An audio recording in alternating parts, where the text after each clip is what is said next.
네, 신명기 말씀을 계속해서 보고 있습니다. 출애굽과 광야 여정에 대해서 회고하면서 모세가 오늘 말씀 가운데는 이제 들어가서 하나님의 말씀에 복종하며 살라고 권면을 합니다. 자, 이 이야기를 듣는 이스라엘 백성들은 어떤 마음일까? 광야 여정도 가나안 정복도 결코 쉬운 과제가 아닌데 또 그 과제를 수행하면서 매 순간 하나님의 말씀을 철저하게 잘 지켜야 된다. 이것도 이중적인 부담감이었으리라 보입니다. 전문적인 운동선수 아닐지라도 그냥 우리가 관심이 있어서 개인적으로 배운다 할지라도 운동을 배우면서 어려운 두 가지는 이것이죠. 새로운 어떤 기술을 익히고 그 운동법을 배우는 것도 힘든데 그런데 그걸 하면서 꼭 지켜야 되는 규칙들이 있다는 거죠. 이 규칙들을 병행해서 또 지켜간다는 것이 만만치 않은 어려움입니다. 그러나 경기를 할 때 룰을 지키지 않으면 경기장 안에 있을 수가 없고 또 세상을 살아가면서 법을 지키지 않으면 법의 보호를 받을 수가 없죠. 하나님이 만드신 세상 안에 살아가면서 하나님은 우리에게 하나님의 법을 지켜야 된다 말씀하십니다. 이것이 오늘 우리에게 권면하는 내용입니다. 크게 두 가지 부분으로 보겠습니다. 첫 번째는 말씀에 청종하라 그러면 명령을 하시고 그러면 어떠한 축복이 있는가를 두 가지 말씀을 하십니다. 첫 번째는 1절 같이 읽겠습니다. 이스라엘아 규례와 법도에 귀 기울이라 그 말씀에 복종하라 그러면 너희가 살 것이며 너희 조상들의 하나님 여호와께서 너희에게 주시는 그 땅으로 들어가 차지할 것이다. 내가 너희에게 가르치려는 규례와 법도 하나님의 법이죠. 하나님의 말씀에 귀 기울이라 경청하라 말씀하시고 그 말씀에 복종하라. 경청과 복종, 영어로 listen and obey 이 두 단어를 개역성경에서는 청종이라고 많이 표현을 하죠. 이 얘기는 뭐냐면 말씀을 듣는 것과 말씀에 순종하는 것을 이분법적으로 나누지 말라는 것입니다. 말씀을 들으면 바로 순종하라는 것이죠. 선한 생각은 바로 실천하는 것이 좋고 선한 열심도 바로 실행하는 것이 좋습니다. 성령께서 내 안에 선한 열심과 열정과 감동을 주시면 순종해야 됩니다. 그리고 오늘 주신 것처럼 주님 말씀을 내게 주시면 청종해야 하는 것이죠. 자, 그런데 그렇게 청종하면 어떤 결과가 오는가? 두 가지 결과인데 첫 번째는 오늘 1절 하반절에 보니까 그러면 너희가 살 것이다. 저를 한번 따라해 보세요. 너희가 살 것이다. 그럼 우리가 이렇게 반문할 수 있죠. 그럼 하나님의 말씀을 안 지키면 갑자기 죽느냐, 살지 못하느냐. 말씀 안 지키기도 워낙에 많은 사람들이 그대로 살고 있잖아요. 그러나 오늘 성경이 이야기하는 것은 말씀을 지켜야 산다. 이렇게 말씀하셨어요. 자, 두 번째는 말씀을 청종해야만 약속의 땅에 들어갈 수 있다. 생명과 약속의 땅이라는 그 축복이 우리에게 은혜의 약속으로 주어져 있는 그런 명령입니다. 이 명령을 지키면 우리에게 이 은혜의 약속이 이루어진다는 것이죠. 자, 광야 2세대가 그들의 입장에서 생각해보면 우리가 이렇게 율법 시대에 태어나서 이렇게 말씀을 다 지켜야 되는구나. 버겁다. 생각을 했을지 모르겠어요. 그러면 정말 율법 시대가 되어서 그런 것인가? 더 거슬러 올라가 보면 하나님께서 에덴 동산을 창조하시고 생명나무 실과는 먹되 선악과는 먹지 말라. 먹으면 반드시 죽는다. 그 말씀은 하나님 먹지 말라는 것에 순종하면 살 것이라는 거예요. 말씀을 청종하면 너희가 살리라. 그것은 이 신명기 시대뿐만 아니라 이미 하나님께서 세상을 창조하신 때 말씀하신 것이죠. 자, 그러면 하나님의 이런 정언적 명령이 선악과 때부터 시작된 것인가? 아닙니다. 세상을 창조하실 때부터 시작된 것이죠. 세상에 존재하는 모든 생명체, 모든 물질, 모든 존재는 하나님의 명령에 그대로 순종함으로 반응해서 세상에 존재하게 된 것입니다. 이것이 창세기 1장의 창조의 역사인 것이죠. 그래서 모든 생명의 시작은 순종입니다. 네. 순종이 생명의 시작점이에요.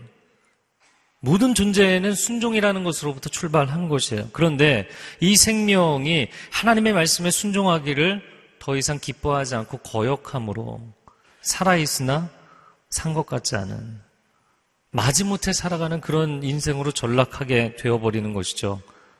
그러므로 우리 인생을 근본적으로 회복한다는 것은 말씀에 대한 순종을 회복하는 것이 출발점입니다. 자, 두 번째 약속은 약속의 땅을 주시겠다. 자, 그런데 많은 사람들이, 크리스찬들도 그렇고 또 난 크리스찬들도 이런 질문을 많이 합니다. 왜 하나님은 남의 땅을 뺏어서 이스라엘 백성에게 주시는가? 이건 공평하지 않지 않은가? 게다가 그 방식도 굉장히 잔인하지 않은가? 정복하고 죽이고 몰아내고. 자, 모든 질문에는 답이 어느 정도 포함이 되어 있습니다. 남의 땅이라고 표현했죠. 남의 땅인가요? 내 땅, 네 땅을 따지기 전에 이 모든 것은 하나님이 창조하신 세계이죠. 하나님의 것을 하나님이 결정하시죠. 자, 그러나 하나님에 대한 오해를 바로잡기 위해서 성경에 대한 통전적 이해가 필요합니다. 첫 번째는 가나안 족속이 어떤 피해를 보고 희생을 했다고 생각을 하는데, 가나안 족속은 자신들의 죄악 때문에 심판을 받은 것이에요. 이 얘기가 어디 나오냐면, 여러분이 창세기 앞부분을 잘 보시면 창세기 앞부분에 나옵니다. 이미 아브라함에게 약속을 하실 때 창세기 15장 16절에 나옵니다. 같이 읽어볼까요? 시작. 내 자손은 이는 아모리 족속의 죄악이 아직 가득 차지 아니함이니라. 아모리 족속, 가나안 족속, 이 약속의 땅 팔레스타인에 있는 족속들입니다.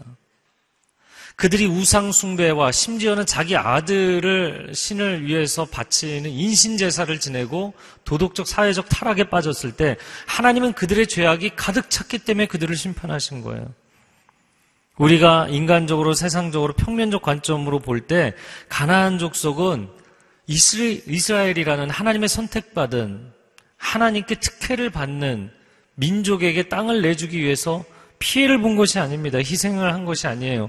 그들은 그들의 죄악 때문에 멸망한 거예요. 이게 창세기의 말씀입니다. 두 번째, 하나님은 이스라엘이 복의 근원이 되기를 원하셨어요.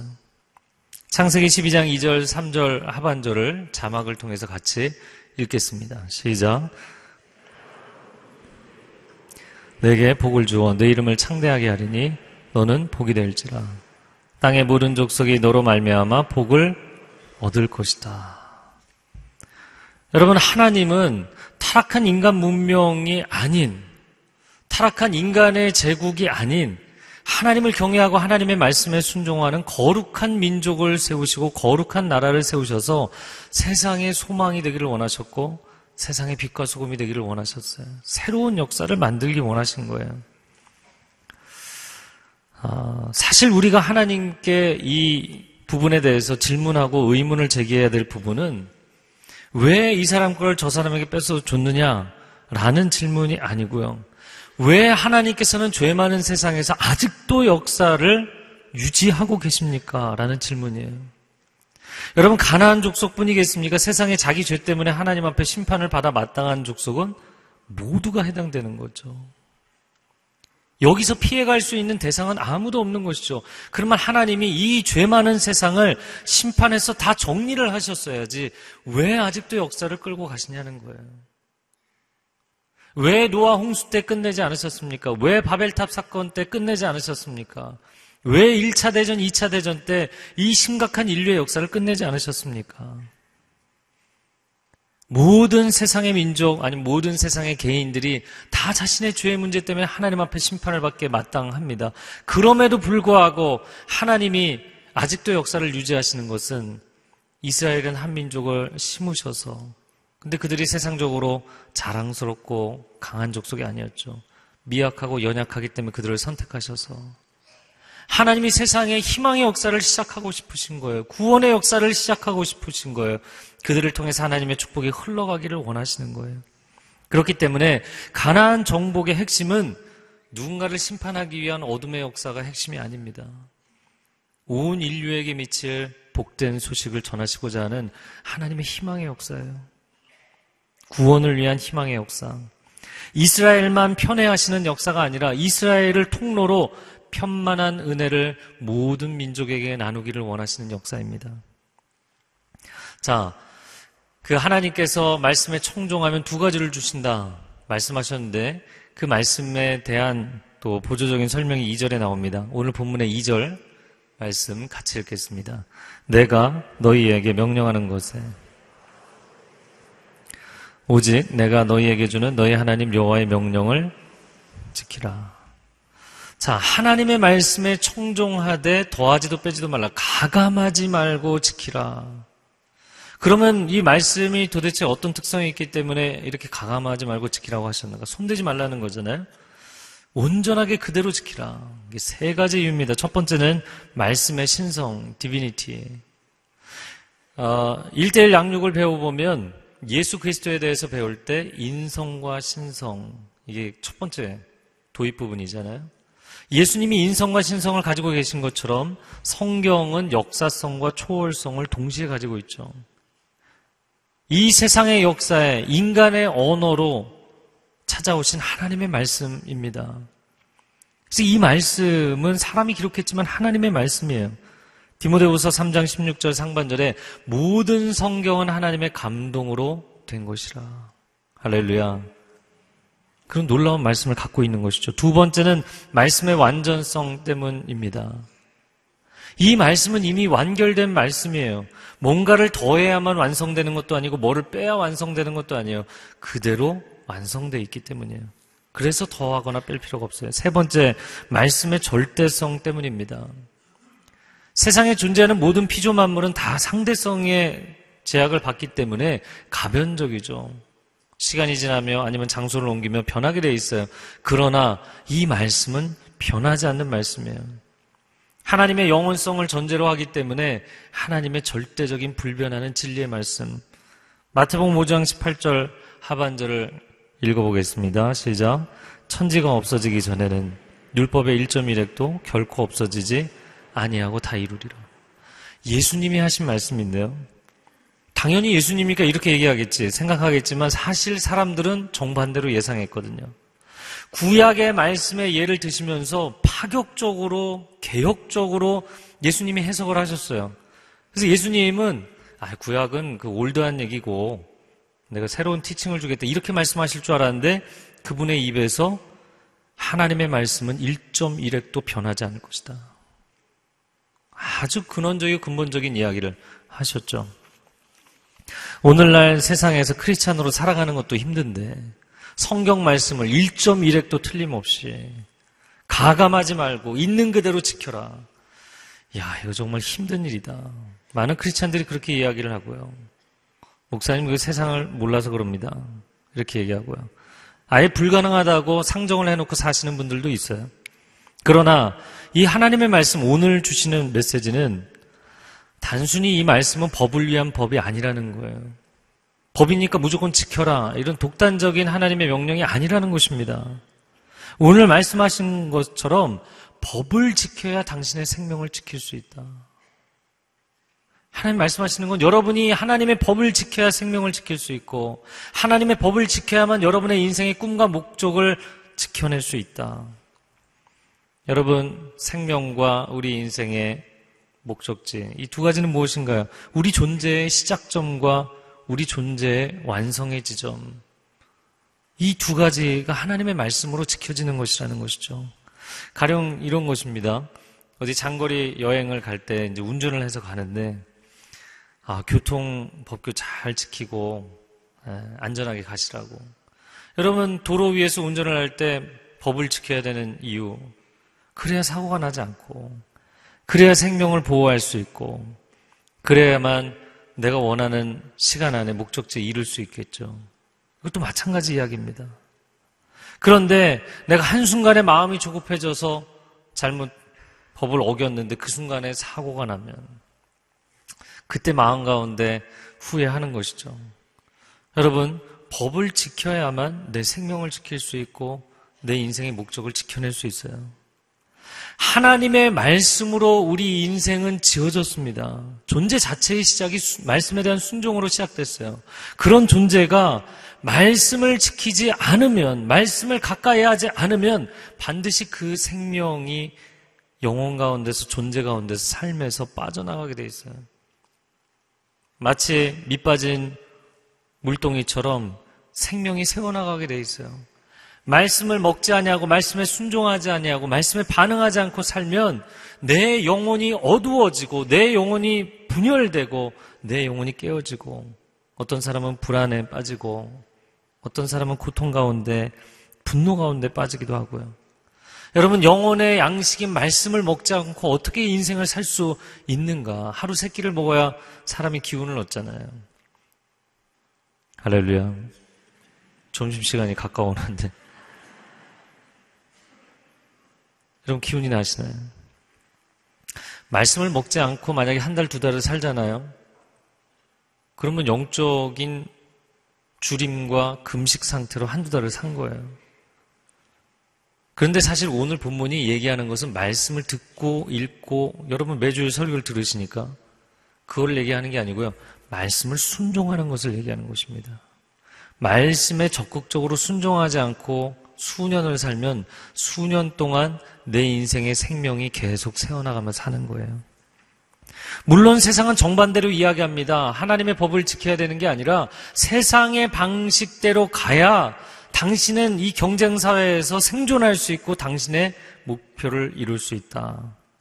그러나 그렇게 살아가면 우리 영혼은 말씀이 결핍해서 영적으로 완전히 기진한 상태로 간신히 하루하루를 버티며 살아가는 것이죠. 그러면서 내가 왜 이렇게 힘들지 생존을 위해서 살고 있으니까요. 여러분, 어떤 종류의 운동을 하든 경기장 안에서 운동을 하기를 원한다면, 어떤 차를 몰든 도로 위에서 내가 그 차를 계속 운전하기를 원한다면, 아니면 인생을 살아가면서 학업을 하든 사업을 하든 어떤 일을 하든 어떤 존재로 살아가든 하나님이 주신 룰을 지켜야만 생명을 지킬 수 있고 당신의 목적과 꿈을 지켜낼 수 있어요. 그래서 하나님의 말씀을 지킨다는 것은 곧 생명을 지킨다는 뜻이고, 하나님의 말씀을 지킨다는 것은 곧 내 인생의 비전을 지킨다는 뜻입니다.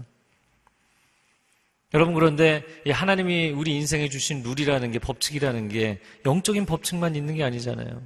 자연계의 법칙도 하나님 주신 거죠. 공중에서 비행기를 타고 가다가 낙하산도 매지 않고 아무 장비도 없이 고공에서 그냥 뛰어내려 보세요. 자기 생명을 지킬 수 없죠. 인생의 자기 꿈과 목적을 이룰 수 없겠죠. 빠른 속도로 달려가는 하이웨이에서 역주행을 한다면 생명을 지킬 수 없죠. 보장할 수 없습니다. 세상에 하나님이 만드신 법칙이 있어요. 그 법칙을 지켜야 당신의 생명과 인생을 지킨다는 거예요. 이것은 하나님께서 오늘 말씀을 통해 주시는 것입니다. 그래서 운동도 충실한 기본기가 중요하고, 사업도 재정과 구조의 건전성이 기본으로 깔리는 게 중요하고, 우리가 인생을 살아감에 있어서는 말씀의 기본이 중요한 것입니다. 어렸을 때부터 홍콩 무술 영화 많이 봤던 것 같은데요. 그 사부, 아주 훌륭한 사부에게 배우겠다고 문화생으로 들어가서, 그러면은 처음부터 대단한 뭔가를 가르쳐 줄 줄 알았는데 잡일만 시키는 거예요. 네. 주방에서 일 시키고, 청소시키고, 매일같이 청소시키고. 그럼 도대체 언제 나에게 기술을 가르쳐 주려는 것인가? 아주 기본적인 것만, 계속 베이직한 것만 가르치는 거예요. 언제까지 가르치나요? 그게 스며들 때까지. 기본이 충실해질 때까지 가르치는 거죠. 여러분, 우리가 세상 한가운데 살아가면서 말씀이 주어졌는데, 내가 이 말씀을 지킬까 말까를 고민하는 것이 내 인생의 습관이 되고 기본 태도가 되고 관점이 되는 것이 아니라, 말씀이 오는 순간 아멘, 예스, 하나님 정말 그렇습니다, 내가 이 말씀대로 살겠습니다 라는 것이 여러분에게 영혼의 습관이 되고 관점이 되고 태도가 되는 축복이 있기를 바랍니다. 거기서부터 시작이라는 거예요. 거기서부터 하나님의 생명이 부어지고 하나님의 약속이 부어지는 시작점이라는 거예요. 근데 만약에 그 지점까지도 가지 못하면 늘 생명이 빠져나가면서 사는 거예요. 그리고 하나님한테 공급을 안 해주신다고 원망하는 거예요. 아니, 이건 원망할 문제가 아니라 그 기본 단계까지 가야 되는 거죠. 자, 두 번째, 말씀을 가르쳐 지키게 하라. 그러면 앞부분 1절에서 4절에도 말씀에 청종하면 주시는 축복을 두 가지 이야기했는데 뒷부분에서는 말씀에 청종하면 주시는 유익을 세 가지로 이야기하고 있습니다. 6절 말씀, 본문의 6절 보여주시겠어요? 같이 읽겠습니다. 규례와 법도들을 잘 지키라.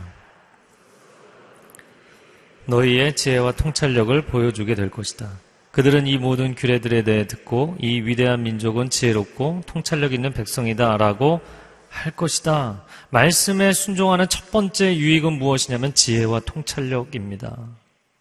말씀에 순종한다고 얘기했는데 율법에 순종한다. 이걸 줄여서 이야기하면 준법이죠. 준법 정신에서 지혜와 통찰력이 나온다고요. 말씀하셨어요. 이 무슨 뜻인가?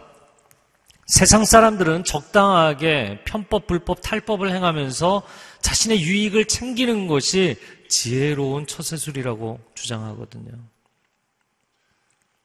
그런데 하나님은 정반대로 말씀하시는 거예요. 법을 지키고자 하는 마음에서 지혜와 통찰력이 생긴대요.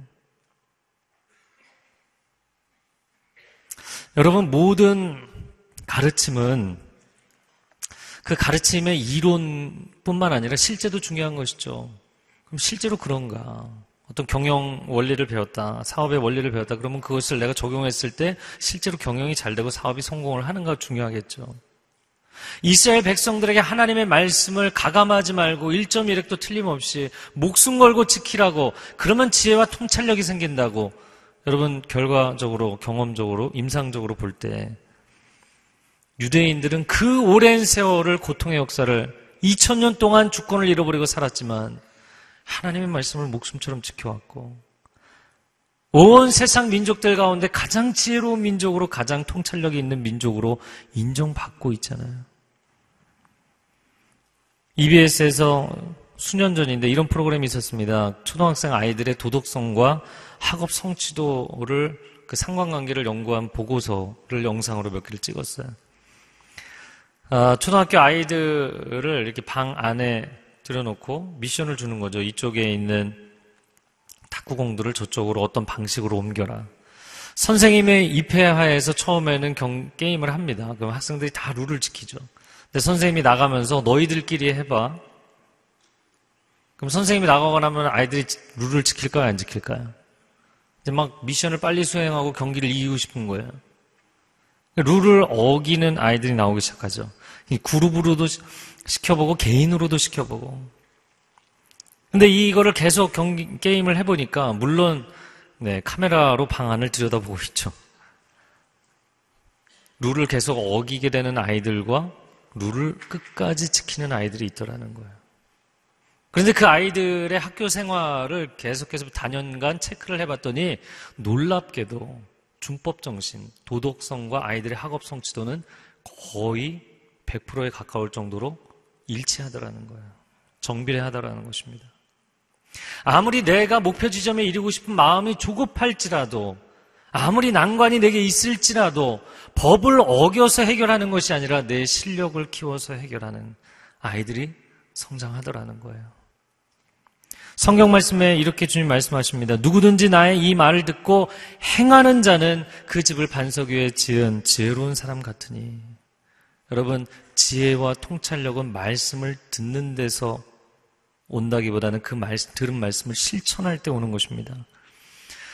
말씀이 얼마나 훌륭한지에 대한 예찬을 한 시편이 시편 119편이죠. 119편을 보다가 재미있는 표현들을 봤는데 108, 109, 110절 여러분 가서 자세히 보시면 좋겠는데요. 거기 뭐라고 되어 있냐면 주의 말씀은 나를 원수보다 지혜롭게 하시고 스승보다 지혜롭게 하시고 노인보다 지혜롭게 하신다. 여러분, 스승과 노인보다 지혜로운 것도 놀랍지만 저는 원수보다 지혜롭게 한다는 게 굉장히 놀랍더라고요. 왜냐하면 악인이 여러분을 괴롭히기 위해서 원수가 여러분에게 뭔가 해를 끼치기 위해서 계획을 짜면요 얼마나 창의적인 계획들을 많이 짜는지 몰라요. 온갖 악한 모략을 꾸미잖아요. 그러나 당신이 하나님의 말씀에 순종하면 그 악인보다 원수보다 당신을 지옥게 해주실 것입니다. 이것이 하나님의 약속이에요.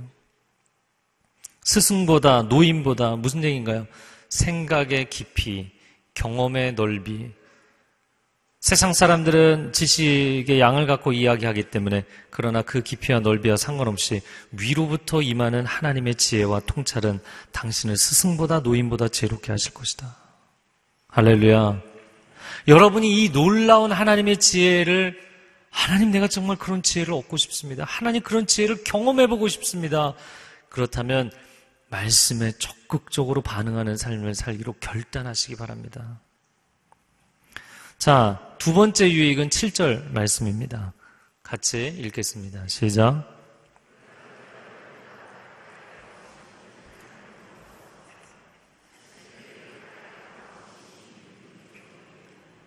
자, 우리가 기도할 때마다 가까이 다가오시는 우리 하나님 여호와처럼 그렇게 가까이 다가오시는 신이 어디 있느냐. 자, 이것은 기도에 대한 내용이지만 6절과 연관되어 있는 연장선상에서 해석을 하면 말씀 순종의 두 번째 유익은 하나님과의 친밀감입니다.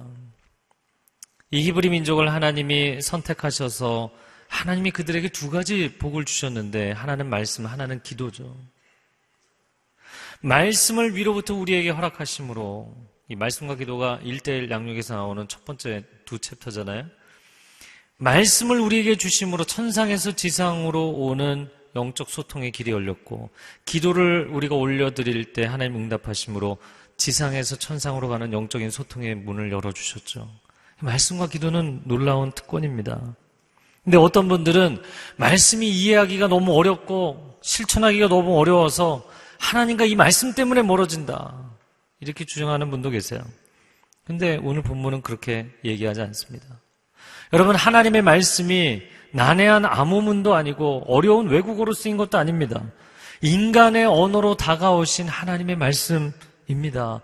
그리고 이 말씀의 약속을 붙잡고 기도하면 하나님의 말씀은 반드시 이루어지고 하나님의 약속은 변개치 아니하기 때문에 하나님은 말씀을 붙잡고 기도하는 사람에게 말씀으로 응답하시는 줄로 믿습니다.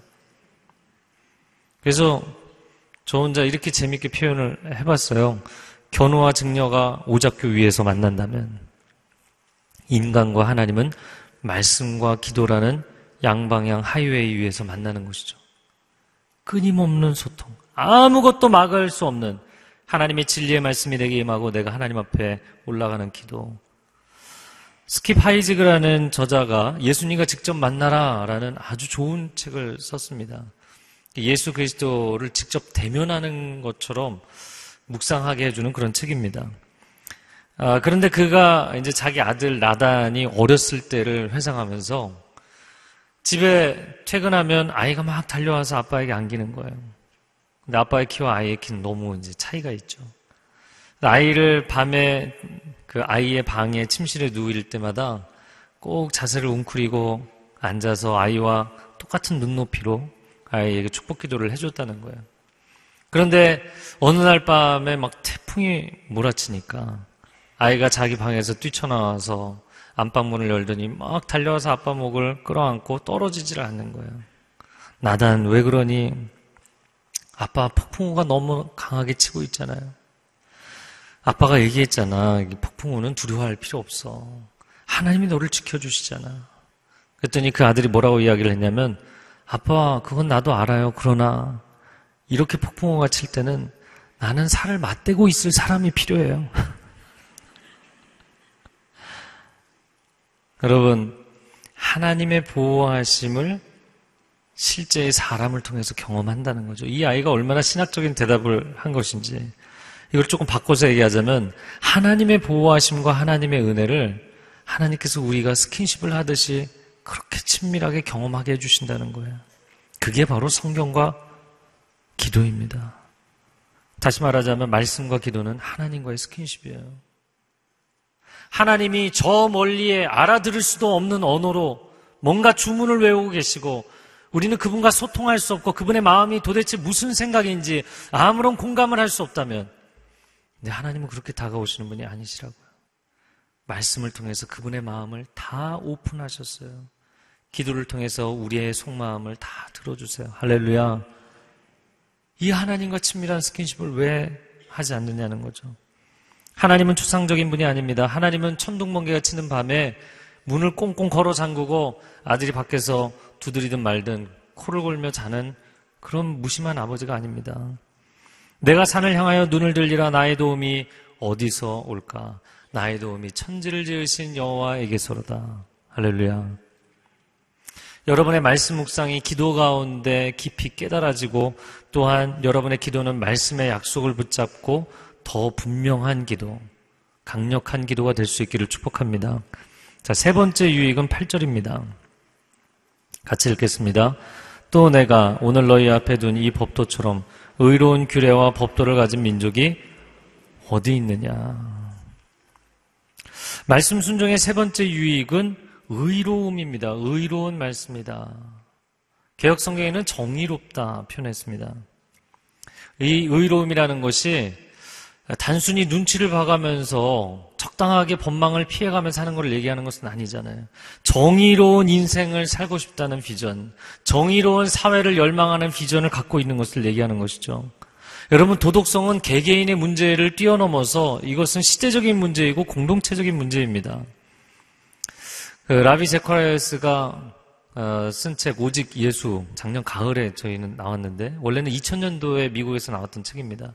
그 두 번째 책을 작년 연말에 완간을 해서 영어판이 나와서 지금 그 책을 번역을 하고 있습니다. 그 책의 일부분의 내용을 스포일을 해드리면 여러분도 다 아는 사람에 대한 이야기입니다. 미국의 전설적인 미식축구 스타였던 오제이 심슨이라는 사람을 아실 겁니다. 오래전 사건이지만 미국 전역이 완전히 뒤집어졌고 전 세계에 방송이 나왔죠.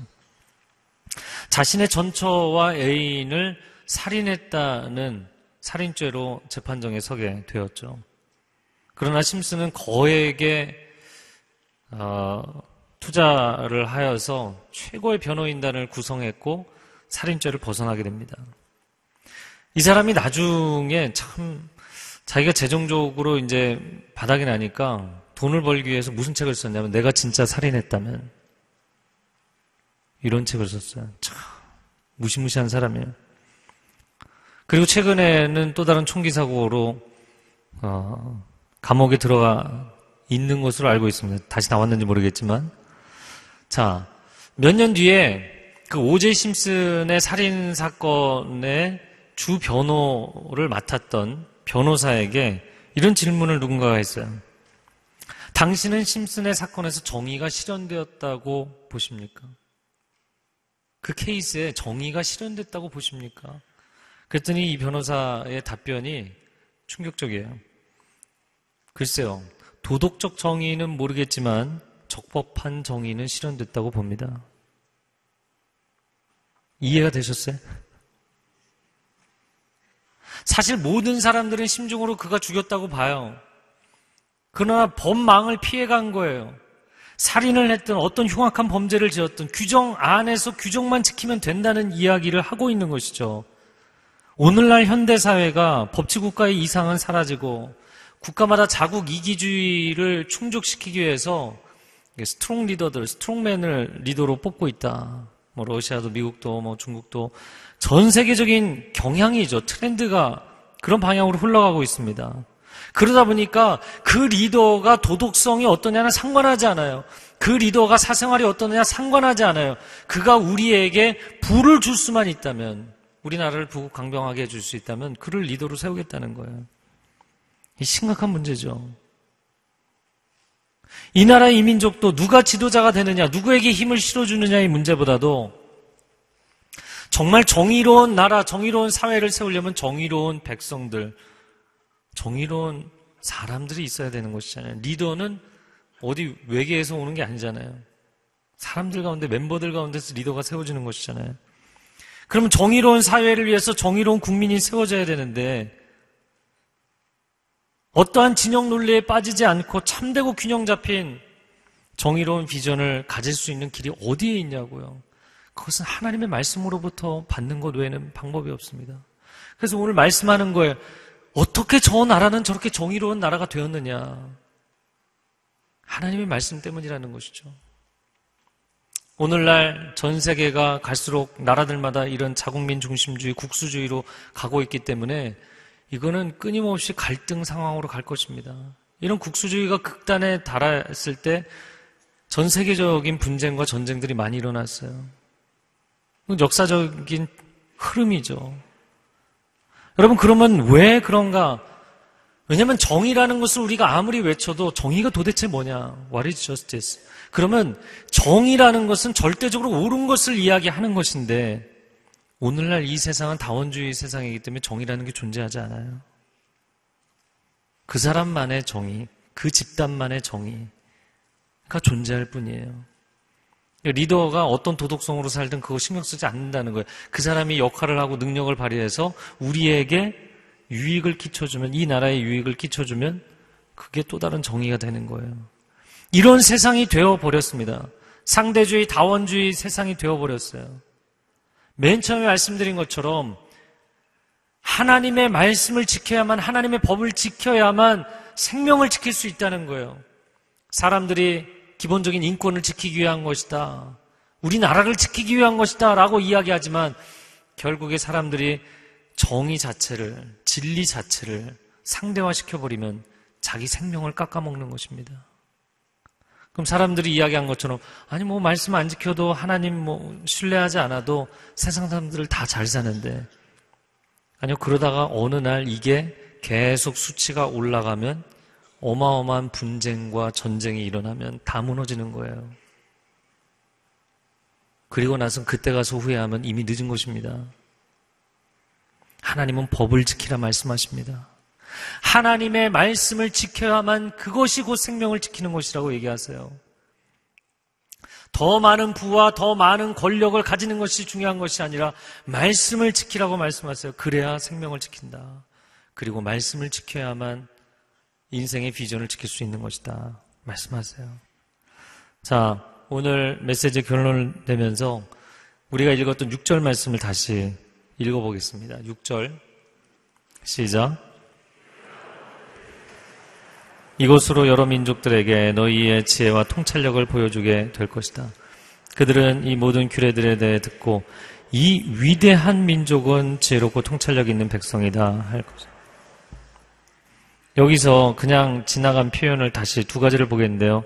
6절에 여러 민족들에게, 민족들, 개역 성경으로 보면 열방, 이방, other nations, all nations, 열방, 이방입니다. 근데 그 다른 나라들이 이스라엘을 보고 위대한 민족이다 라고 칭찬을 할 거라는 거예요. Great nation. 야, 우리가 많은 나라들, 많은 민족들이 있는데 이들은 정말 특별하다, 독특하다, 위대하다 라고 칭찬을 하게 될 것이라는 거예요. 그러면 여러분 주변 열강들이 보면서 이스라엘 백성들의 영토의 넓이 때문인가요? 충청남북도 사이즈밖에 안 되는 아주 좁은 땅덩어리입니다. 그들의 유구한 역사 때문인가요? 2000년 동안 주권을 잃어버렸습니다. 그들이 어떻게 위대한 민족이 되었습니까? 하나님의 말씀을 받았기 때문이에요.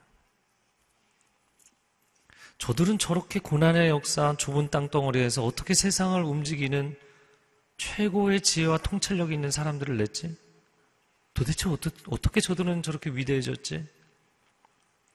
어떻게 저들은 하나님이 저렇게 친밀하게 저 민족 가운데 함께 하시지?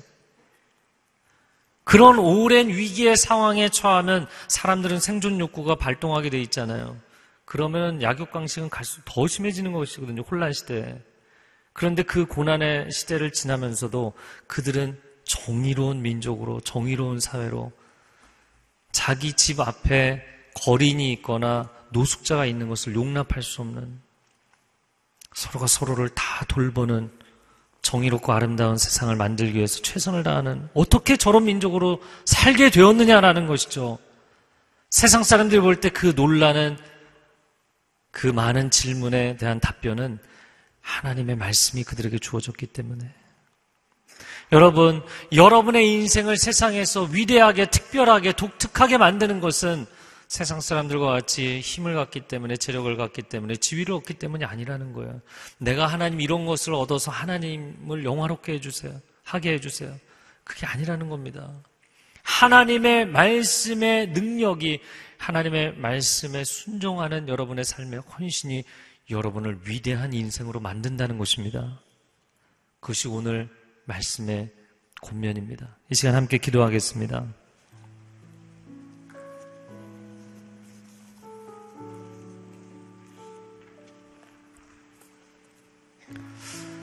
어떻게 저 사람의 인생이 저렇게 놀라운 지혜와 통찰력을 갖게 되었지?